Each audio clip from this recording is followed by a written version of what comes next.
ভয় পেও না, ঈশার নামাজ 15 রাকাত তোমার উপরে ফরজ নয়। আমি তোমাকে না করছি না 15 রাকাত পড়তে, আমি বলছি তুমি নামাজই পড়ো না, 4 পড়ো।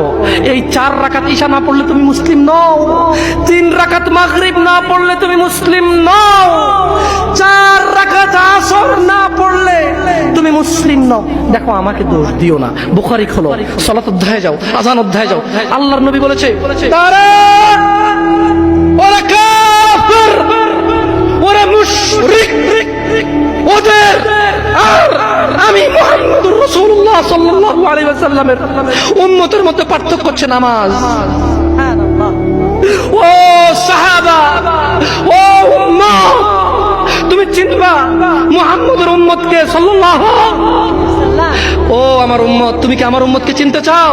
শোনো, তারা যারা আমার উম্মত না, আর এরা যারা আমার উম্মত, ওটা আমার উম্মত যেটা নামাজ পড়ে না।